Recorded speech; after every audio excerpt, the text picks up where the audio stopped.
One thing I do like that college football has allowed to happen over the past few years is the transfer portal. Because this gives guys a little more power over their careers.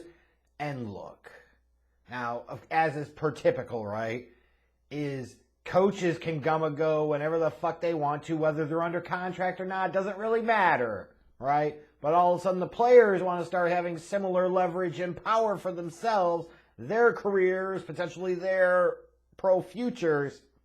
We got a problem. No, fuck that.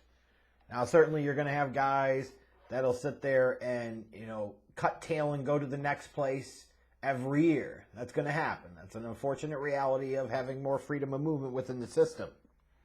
But it is good because it can allow some top prospects to go elsewhere that might put them in a better spot and expose them to a better situation as they prepare for the NFL level.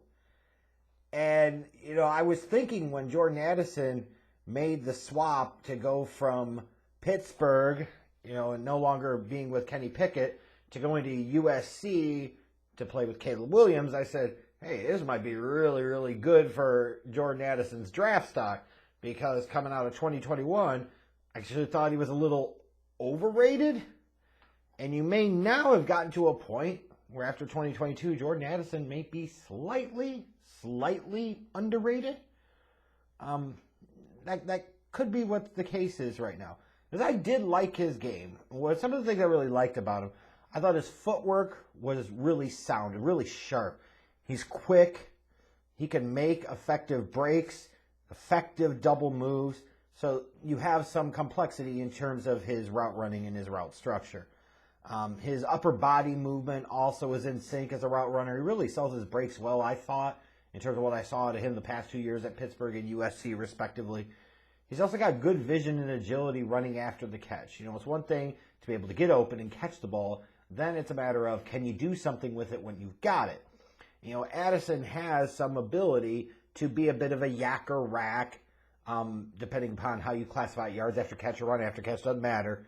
Yak rack guy. He can be a yak rack guy with his vision and his agility, some make you miss ability in the open field as a runner. As I mentioned, talking about his cuts, he's got smooth acceleration in and out of his breaks, especially. He's got, sudden deceleration and then quick acceleration, where for some guys there's a little bit of a gather or a lot of gather. He doesn't have as much gather. He's much crisper in and out of his breaks. Also, when you're talking about guys that you draft, you want to find ways that you can hedge your bets. In some cases, mitigate your risk a little bit. And one way to do that is find guys with special teams ability. And Jordan Addison brings some previous punt return experience with him. So if you're thinking about, you might end up drafting him on day 2, or you're trying to find other ways he can contribute to the roster, there's some additional potential value there as a punt returner, as a young player. Also as a pass catcher, he's got decent hands. And as a route runner, he's got a good feel for finding the right spot, the right hole in the zone. So I liked what I saw out of him.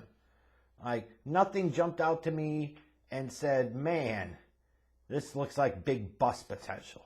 However, there are some, drawbacks to his skills and his talents. He lacks elite high-end speed. I wouldn't call him slow. His play speed is solid, but it's not spectacular. He's not a burner. He's not going to roast you. Not in terms of quickness and speed. He's got, in terms of his physical build, he's got average height, but a really lean frame. So not a lot of weight on his bones, and guys with that kind of frame can have some trouble at the NFL level. He also struggles to get off of press coverage, which you could say a lot of young receivers do, and a lot of veteran receivers do. It's true, and he certainly has his challenges there. His catch radius is kind of average. To me, if you're drafting a wide receiver really high, you want a guy that can high point the ball. You want a guy that can work back to the ball. You want a guy that can catch it away from his body. And his catch radius is just kind of average. It's just kind of there. And as part of that, he could really be better at using his body to protect in terms of contested catches. There were some catches the past couple of years I felt he should have been able to make that he wasn't able to make. That you say, hey, that's kind of the difference in terms of where maybe he should be as a prospect versus where he actually is.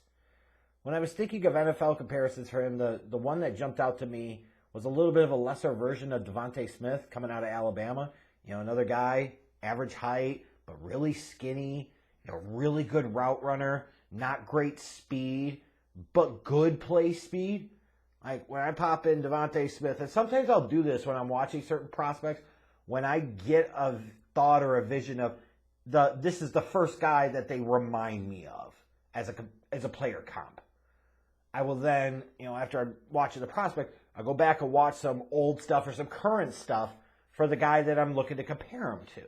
And I did that here with Addison and certainly saw some similarities to Devonta Smith. Now, I think Smith was a better route runner than Addison, but there certainly are similarities there. But I don't know, like I said, there is a difference in the overall route running abilities. And as a result, I've got Addison graded a little bit lower than I would have maybe with Devonta Smith back a couple years ago. I think I had Devonta Smith as a first to second round pick. And Devonta Smith is a really solid number 2, right? Like there's a reason the Eagles made the trade to go get A.J. Brown because Smith wasn't a number 1. But man, you put Smith next to A.J. Brown. A.J. Brown's your number 1. Smith is a hell of a number 2, right? And if you're talking about a day 2, you get a guy that can give you close to Devonta Smith type of production, you feel really good about that pick for a wide receiver. And I could certainly see some of that potential here with Jordan Addison. I don't know that he has the type of potential to be the best wide receiver in this class. I don't know that he has anything that screams out to me so special that says, yes, that's the thing that could take him to the top. But this is a guy that I look at and I say he could certainly be a top 3 to 5 receiver in this class when all is said and done. So felt like if I'm a team sitting there in the middle to late portion of second round, even early second round, and Addison is still there, I got to strongly consider taking him because he's certainly going to be better than other prospects that you could take at other positions on the board at that time.